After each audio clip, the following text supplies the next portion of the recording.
Bismillah Rahman Rahim. First of all, I would like to thank Mr. Ikram Sehgal. He is instrumental in getting me here. Otherwise, the sum of $450,000 for 2 nights was, I would not have burdened my government for this huge amount for 2 nights. So Ikram Sehgal got together and with Imran Chaudhry, my other friend, and so they sponsored it. So it's the cheapest any Pakistani Prime Minister has ever come to Davos.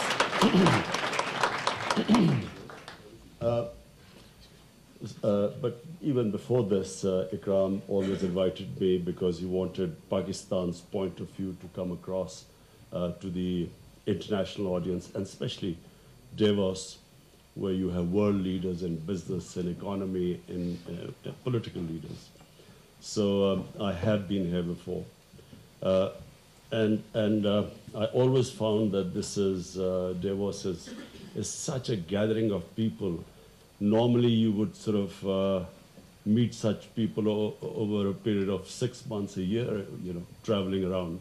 But here in one place, you tend to meet people who you can learn from, who you can interact with.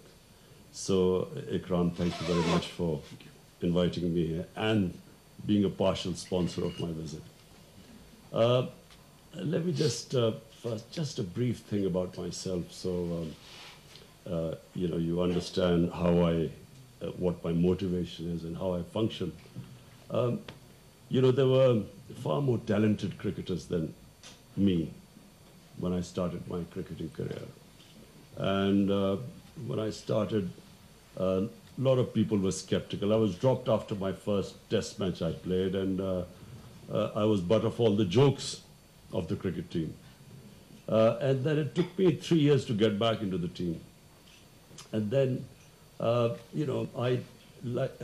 like anyone who competes at that international level, you learn probably the most valuable lesson which any human being can learn in order to succeed in life. And that is the ability to face the bad times. What decides how much a human being will fulfill his potential in life depends upon his ability to face the bad times. Because problem is very talented, educated people with much greater potential than me. I found that the reason why they could not achieve their potential in life because they could not face the bad times. People gave up. An easy, comfortable life is a disaster for human potential. People who have inherited wealth, I have very rarely found them achieving their potential in life. Life is too easy. When I played cricket, I went to the most privileged school in Pakistan with the best facilities. We had coaches, the best cricket ground, probably no school would have a cricket ground like that. But the boys from my school could not compete with those boys who played in the streets, who played under the lights. Our boys could not compete with them because they did not have the hunger. They did not have the drive. And it's that drive that actually propels people to achieve their potential. I built this university in Pakistan, the first private sector university in a rural area. And I built it with one intention, that the underprivileged people who had no chance of having higher education, they must be given an opportunity. The university I built was affiliated with Bradford University in England because I was the chancellor of Bradford University. So we affiliated it with that university. The boys who studied, and girls who are studying in Namal University come from poor backgrounds. 75% from Urdu, 80% Urdu medium schools. studying an English university degree. And first year they struggled. We used to have to teach them English, to give them foundation course. They struggled the first year. Second year they sort of stabilized. And in Bradford University, the average first divisions are about 12%, 13% maximum. In Namal University, the same Bradford University degrees,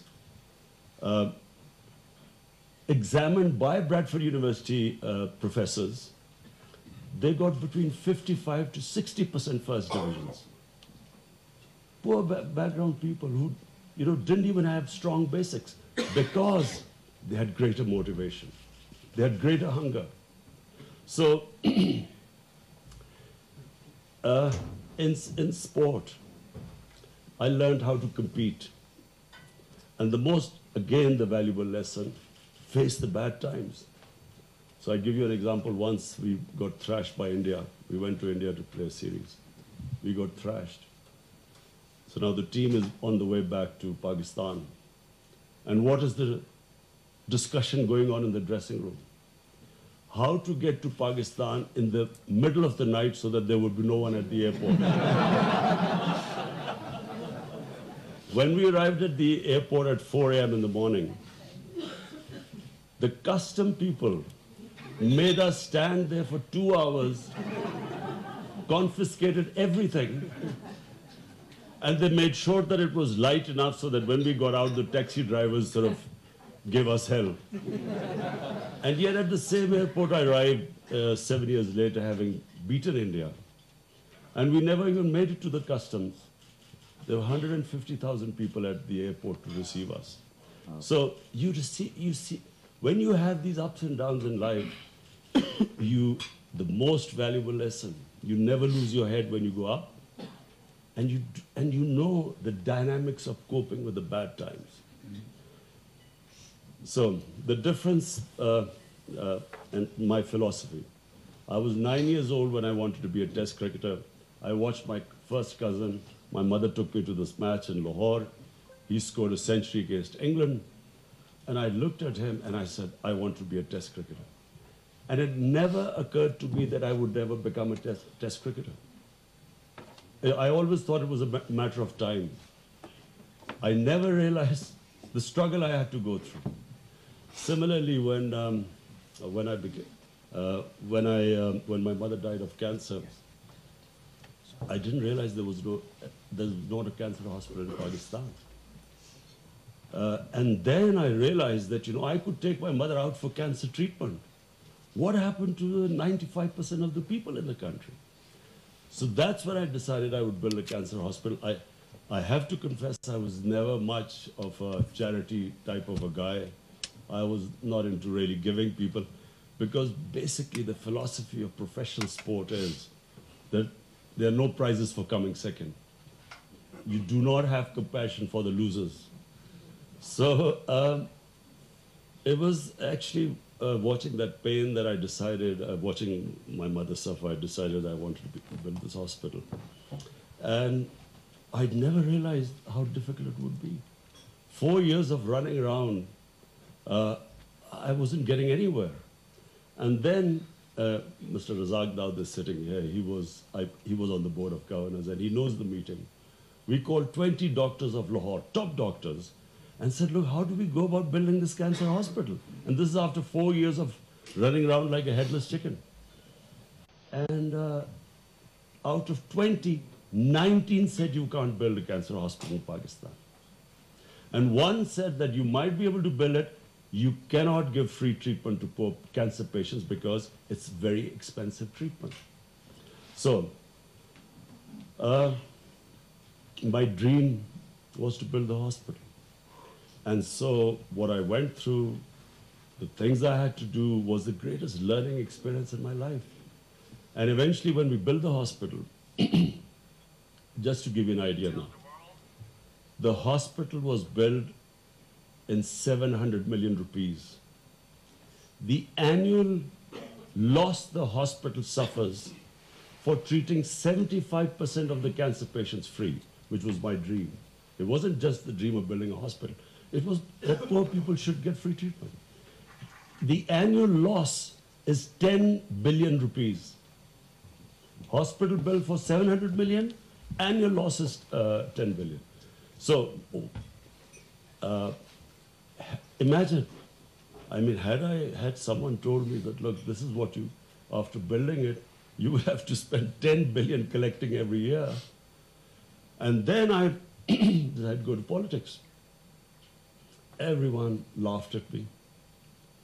There's no precedence of, in a two-party system, a third party coming through. There's no precedent. Look at England. Look at the US. You can't break through because they are entrenched. They have systems, a third party, an outsider.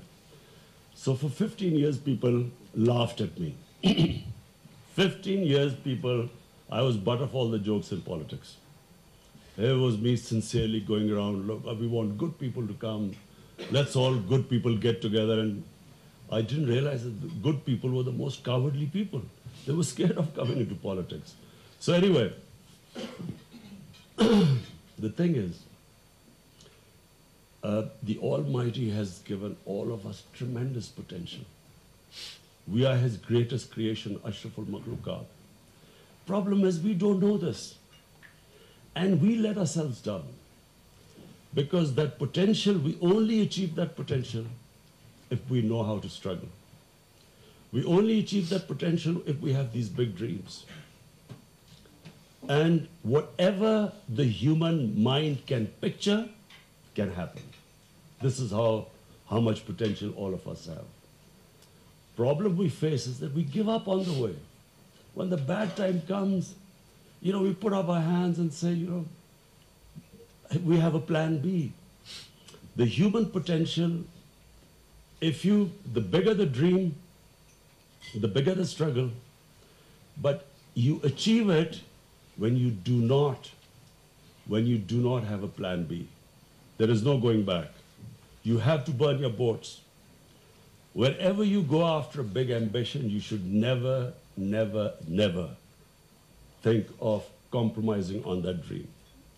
So now I come to my dream of Pakistan.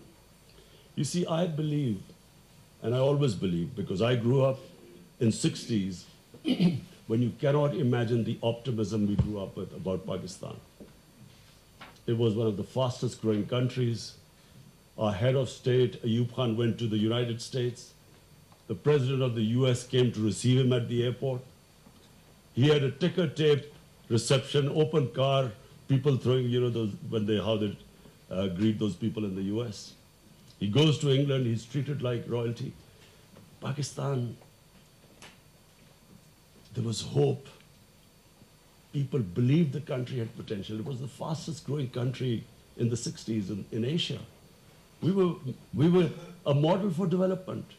South Korea came to Pakistan, Malaysia. They looked upon us. In HSN, I studied with Malaysian princes. Our university degrees were recognized everywhere. So I grew up with this thing. We had this hope. So we let ourselves down. And we let ourselves down because, unfortunately, we came up with, first of all, we could not, our democracy couldn't get grounded in Pakistan. When the democracy faltered, we had the army.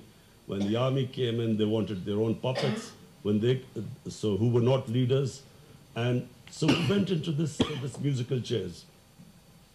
But I always believed that the moment Pakistan had good governance, this country would rise. And the moment Pakistan went back to its original vision, there was a reason Pakistan was made. We keep forgetting why was it made. The reason given by the founding fathers, the ideological father of Pakistan, the great Iqbal, and what our great leader, Jinnah Quaid-e-Azam, brilliant mind, the most outstanding barrister in British India, highest paid barrister, brilliance, man of complete integrity. They all, if you look at the vision of the founding fathers, they wanted Pakistan to be a humane, just society, a welfare state. And we deviated so far from the vision. And nations without a vision die. Why should people want to be part of a nation if there's no vision? So I always believe that the moment our vision, the reason why this country was made, if we could restore that vision, this country has more potential than any other country. Reason why this country has so much potential? Because the best resource are the people. We have dynamic people. I mean, I give you an example. When I used to be playing cricket, India is 7 times the size of Pakistan. We regularly thrashed them. Pakistan had squash players with there were more squash courts in Oxford University. Pakistan had 2 squash champions for 10 years each. Our hockey hardly financed to anything. We had always the talent. People of Pakistan not just had the talent, we had the resources. I mean, since I've been in power, I'm amazed what the resources the country has. Just out of the 14 copper and gold fields we have in Rekodek, just 2 of them. And guess who told me this foreign company which we are in litigation against, this chairman, I was speaking to him, he told me, he said, do you realize that these 2, the blocks, the profit is $100 billion. Just the profit of 2 blocks. This is just, I didn't know that. And we have coal reserves. We should never have shortage of electricity. Our own coal reserves. We have the most fertile land. When I went to China, they told, I mean, I looked at the productivity of China. It's 3-4 times of Pakistan. We have 6th number of cow and buffaloes in our country. We are number 6. Our per cow liter of milk is 6 liters. In China, it's 24 liters, 20 liters. Denmark is 30 liters. So what we have done is that we neglected research in Pakistan. We neglected the basics. Not spending money on our human resources, not spending money on education, not worrying about the education of the masses. It was only for a tiny elite. Which country does it that only 800,000 children go to English medium schools, 3.3 million children in Urdu medium schools, 2.5 million children in Dini madrasas? No one paid any attention to it. So now my vision of Pakistan, we need to return to make it into a welfare state, inclusive development. Our whole idea is now that after the 60s is the second government which is going to spend money on industrialization. We are giving incentives, encouragement. We want to promote industrialization because that will create wealth, and from that wealth creation we want to spend money on the bottom tier of our society. So we have already, despite limited resources, we have the most ambitious poverty alleviation plan called ESAS. I mean, we have allocated in very difficult times 190 billion rupees, the highest amount ever for poverty alleviation. My belief is that if we can concentrate on the bottom section of our society, the government facilitates investors, industrialists, makes it easy for them to do business. In our first year, we have gained 28 places in ease of doing business. Improve our governance system. I honestly believe that we will release the potential of our people. Let me tell you where the challenges are. One challenge is, and by the way, I was reading a blog of Prime Minister Mahathir Mohamad. Now remember, he is probably the greatest statesman of the Muslim world. His achievement in transforming Malaysia, everyone knows about it. Now, and 20 years he was in power. And when I read his blog, he might as well have been talking about Pakistan. He said the problem they are facing is from an entrenched, corrupt status quo, which has been removed after 50 years, one-party system. Same us. We are up against a corrupt status quo which ruled Pakistan for 30 years. And they are entrenched, and they have linkages, people who benefited from a corrupt system. So our biggest challenge is facing these people, spreading gloom and doom every day. Every day some sort of scandal comes up which is blown up, all orchestrated. Basically, they do not want the government to succeed, because us succeeding means not just them out of power, but they will end up in jails, which some of them already are. Malaysia faces exactly the same thing. Secondly, we face deteriorating, degenerated institutions. What corruption does, number one thing, what the corrupt do is they destroy state institutions, because that's the only way they can make money. If I want to make money, I have to hamstring all institutions that dispense justice. So that's a big problem. You can destroy state institutions very quickly, but to restore them takes time. So we are in the process. It's a slow process, but gradually, we institution by institution, we are restoring them. The other problem we face are these huge debts accumulated by the previous government. Our first year, the total amount of tax we collected, which was 4 trillion, 2 trillion went to debt servicing. How do you fund health, education, everything when you just are left with this small amount of tax collection? This year we have to, our debt servicing is 3 trillion. The other problem we face is actually the biggest challenge is the energy sector. We have this huge circular debt in electricity. And because of this, which is almost, I think, 1.5 trillion, 1.7 trillion. A 1.7 trillion circular debt means every year we have this huge interest on this debt.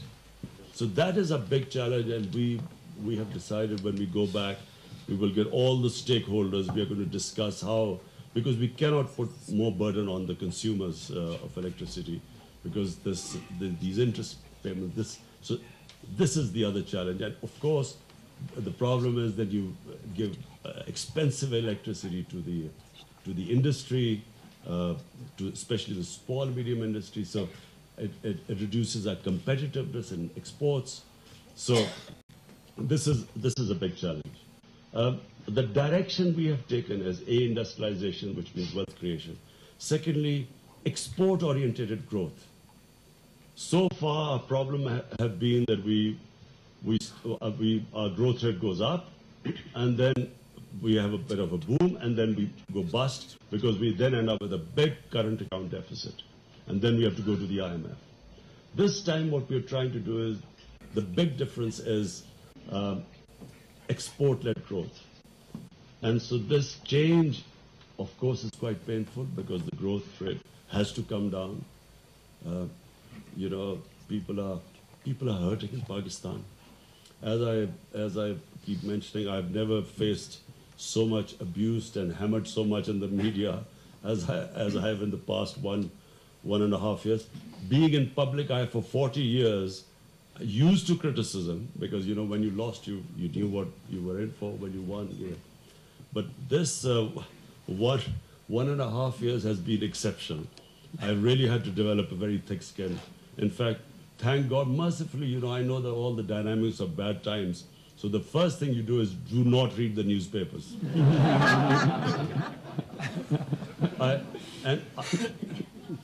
And secondly, do not, whatever happens, do not watch the evening chat shows. I try to make my team, my cabinet, I make them try and understand these dynamics of bad times. Problem is, they watch the chat shows and they come. I watch them in cabinet meetings, all shell-shocked, sitting there. So anyway, don't worry, I'll get them on the same page soon. But we have to. The situation which Pakistan is where you have this huge interest payments on these debts. Secondly, not very functional state institutions. This process, if we want to change course and improve and achieve our potential, we will have to go through this difficult time. And interestingly, I was reading in the blog, Prime Minister Mahathir Mohamad saying exactly this, says, be patient. I tell them, ghabrana nahi hai. He says, be patient. 2 years or so, we will have to struggle for a while. But I feel, as I see the potential in the country, I feel that once we stick to these reforms, it'll take a lot of political will. It'll take courage to withstand all this criticism. My only thing is I hate to see unemployment, people hurting at the bottom level. And we hope now that our SARS program will kick in and we will provide safety net to the bottom tier. But whatever happens, anyone, when you have a sick economy, when you bring in reforms is a painful process. I keep telling them, look, it's like we all want to go to heavens, but we don't want to die. Or maybe it's a bad example. It's like,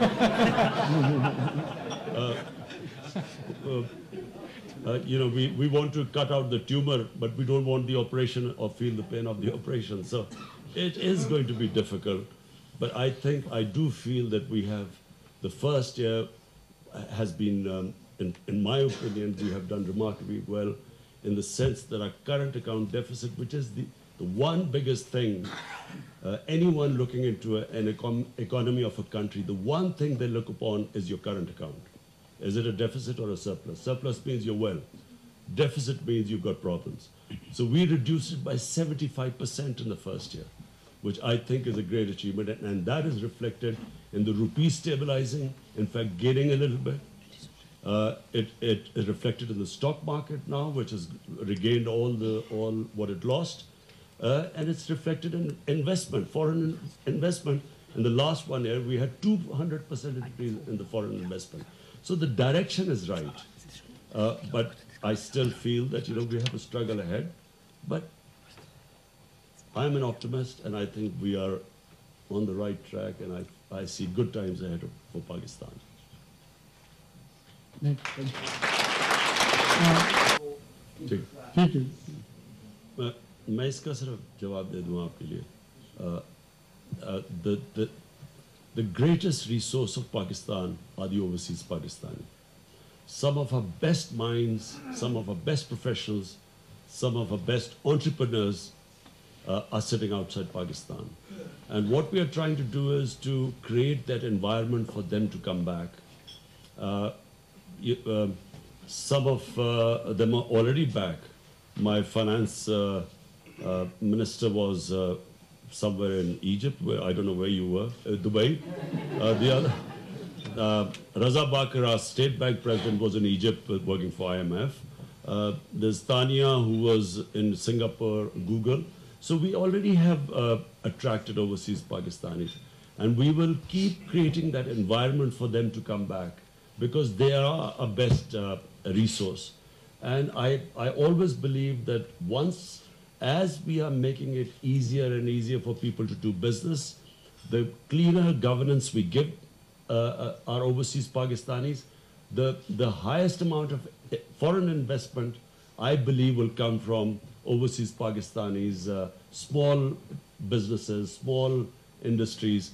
I believe that that will be our biggest strength, which will create employment in the country. Yes, please. Yes.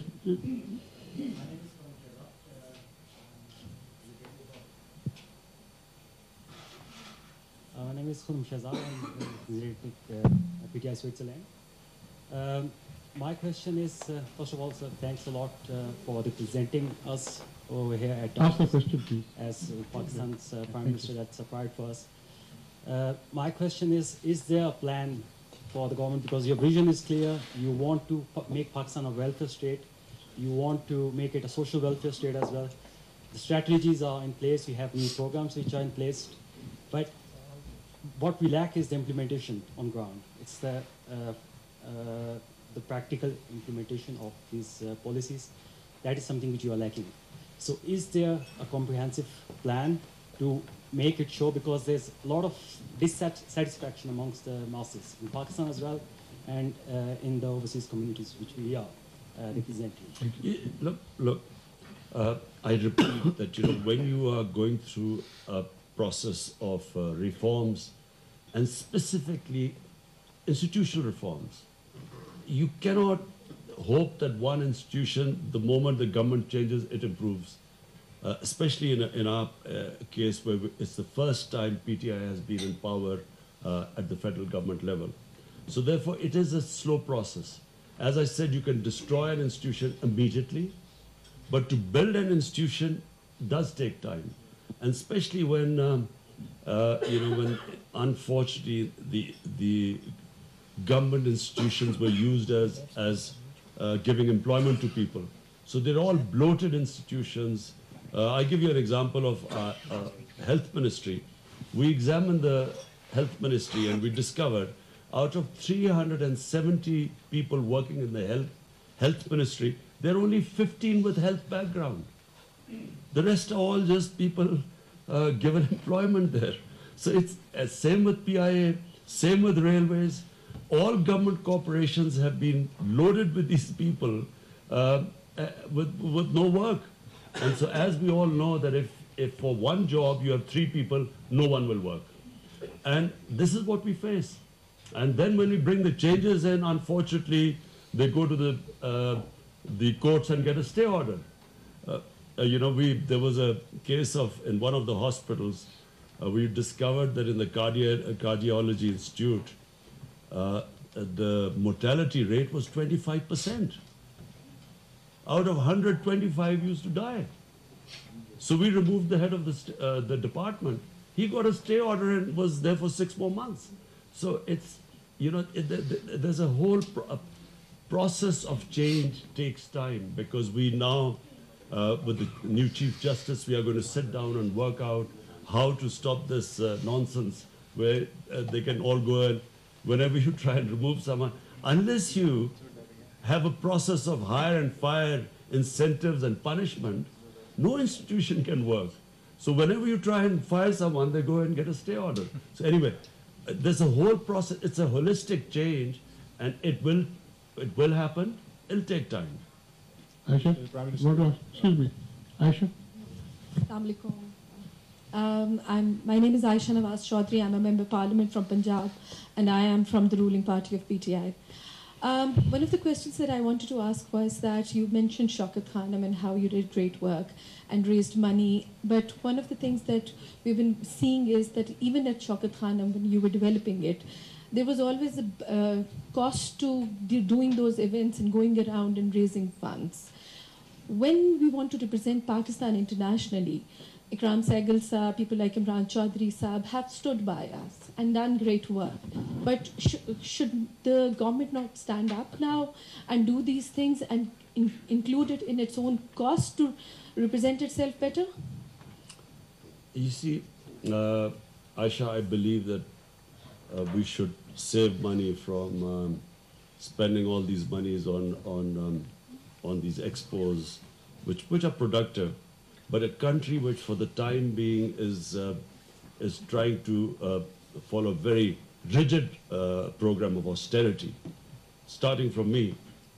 I mean, this visit is almost 10 times less than the previous prime ministers who came here, and the Ikram who came to your show and came up with their pearls of wisdom, but it cost us 10 times more than my visit.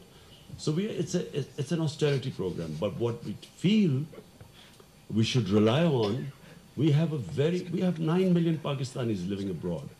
And the GDP of those 9 million Pakistanis, in my opinion, is almost 50% of Pakistan's GDP of 200 million people. So we can use this resource and they can sponsor things. So I'm all for a conservative. I've stopped all my ministers going on any junkets. I don't allow them to go anywhere. They first, whenever they say I've got a trip somewhere, I immediately cancel it. Then they have to convince me that really it is productive for Pakistan. I'm Sadaf Abid. I'm a social entrepreneur. Pakistan has under 26% women in its formal economy. IMF has calculated gender parity would add 30% to the GDP. So what I'm interested in knowing is how are you, in your capacity, increasing women's inclusion? Because when women grow, we will all benefit and Pakistan will prosper. Absolutely, not just women and the Lord. You see, what is the Chinese model? Chinese proved to us that if you raise the bottom people, if you raise the standard up, that's real prosperity. In our case, unfortunately, the skewed development where a tiny rich people have a lot of money, and there's this bottom sea of poverty. It doesn't work. No country, in my opinion, can ever prosper with this sort of skewed development. So our SAS program specifically targets women. You have to see it. It's a very comprehensive program developed for rural women, poor women, loans for them, how to graduate them, how to raise the level of income, how to get them this mobile phone, give them apps so that they're empowered by directly the money comes to them. You know, so we've gone a great length to make sure that, you know, our women, especially the women at the bottom of the social ladder, how we can raise them up. Imran?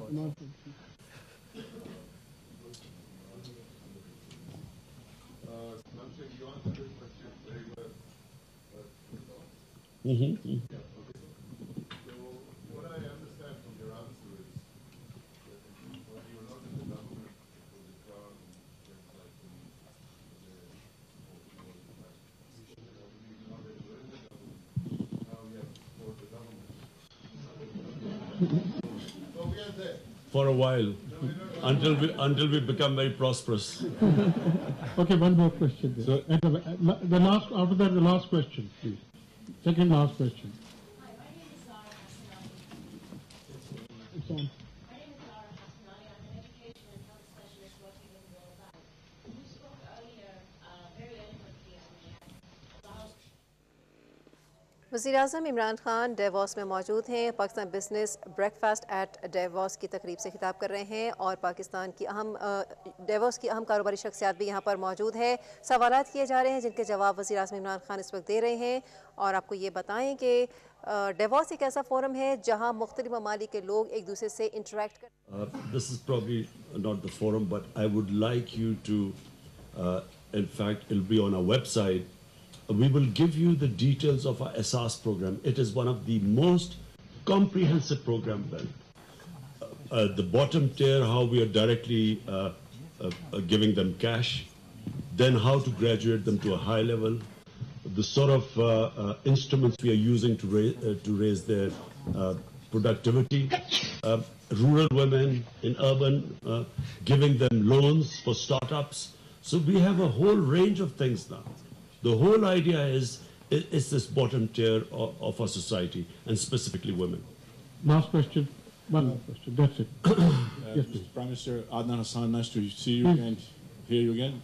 We don't have time. Last question. Just go on. Please. The Pakistani people are resilient but are impatient. And the problems that you've inherited haven't just happened recently. They've taken multiple generations. How do you teach us to be patient as reforms kick in? It's exactly what Mahathir Mohamad keeps telling Malaysia: be patient. You know,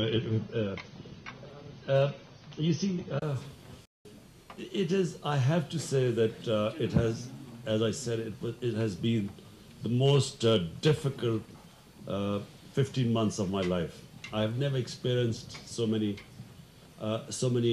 problems on multiple fronts. It's not just one issue. It is just firefighting on so many different fronts. The main thing was, of course, the stabilization of economy. We were worried for a time that we would default on our loans, and the scenario of a default is just it's the ultimate nightmare scenario. So we faced these very difficult times, but then there were all these other problems because, you know, there's a neglect of state institutions. Then we have people at the bottom level. Then the education system. I mean, then the government corporations which are bleeding. So it wasn't just, it's not facing problems in one domain. But what I feel is that we are getting ready to give people a comprehensive roadmap now. Because we now know what we face. We'll prioritize the problems and the solutions. And we are going to come up with a roadmap telling people that, look, these are the challenges we face. This is how long it will take for us to get out. But there's hope at the end, light at the end of the tunnel, because Pakistan actually is a very rich country. I've looked at the other countries. The resources Pakistan has, just one area, tourism. I mean, just imagine Pakistan's, I look at these wonderful mountains here in Switzerland, but I am probably the only Pakistani politician who's been all over Pakistan. Just our northern areas. Just the northern areas of Pakistan are twice the size of Switzerland. And the scale of those areas, Switzerland just cannot compete with it. No one knows about it. No one knows about, only now people are discovering, you know, in Condé Nast magazine, Pakistan is now considered the most exciting tourist destination. Why? Because what has happened is we haven't done anything. This mobile phone has done everything. People go on holidays, they take pictures, they put it on their Facebook, and people suddenly, is this Pakistan? And so in 1 year, tourism doubled in Pakistan. 1 year. Just by the mobile phone. So we have not, this is the first time we are concentrated on the tourism sector. Imagine, just to give you the sort of potential we have beach tourism, probably one of the best on the coast, one of the best beach tourism. We have lagoons, totally untouched. We have one of the ancient civilizations, the Indus Valley civilization, 5,000 years old. We have 4 religions have some of the most sacred sites in Pakistan. Buddhism, Sikhism. For Sikhs, the Makkah and Medina is in Pakistan. I didn't even know that. Hinduism, Sufism, the greatest Sufi sites. And then, of course, the northern areas. But no one knows about it. So now, for the first time, we are working out how to sell Pakistan to the tourists. Imagine Malaysia makes $20 billion from tourism. It only relies on beach tourism. Turkey, $40 billion. And this Switzerland makes $80 billion. Our total exports are $24 billion. So imagine the potential we're sitting on. I'm just talking about one. I'm not talking about the minerals. I'm not talking about if we just double our agricultural productivity, where the country can go, about our export, our linkages with China, CPEC, special economic zones, China wanting to relocate the industries because our labor is now much cheaper into. So, I mean, the country is, you know, the possibilities are the sky, and I'm not just a born optimist. Since I've been in power, I realize, you know, we are sitting on a gold mine, and inshallah, this country has great times ahead. Thank you. Other question, please? Last question. I'd like to sum up, please. First of all, Prime Minister, thank you for being here. Thank you for believing in a private-public partnership that you've made a small committee. I'm grateful to Imran, very grateful to Zulfikar Bukhari, and of course, person who's not here, Wasim. They all set it together. And obviously, we got it down to $68,000, I believe. Right? No. And 68,000. The previous two ones were $500,000. One was $600,000. My trip to the U.S., the United Nations General Assembly, was $160,000. One Zardari did it for $1.4 million. Nawaz Sharif did it for $1.3 million. Even,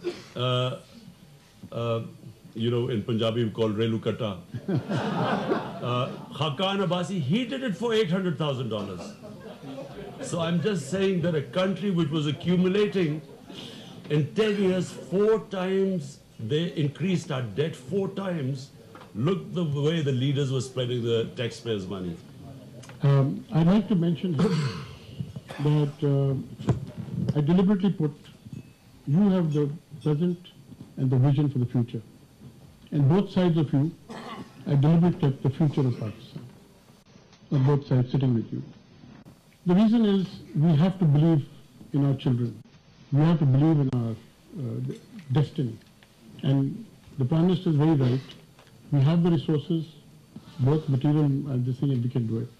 And Prime Minister, I must also thank, with your permission, my friends like Ross Perot has been here for, I think, 12 years, constantly.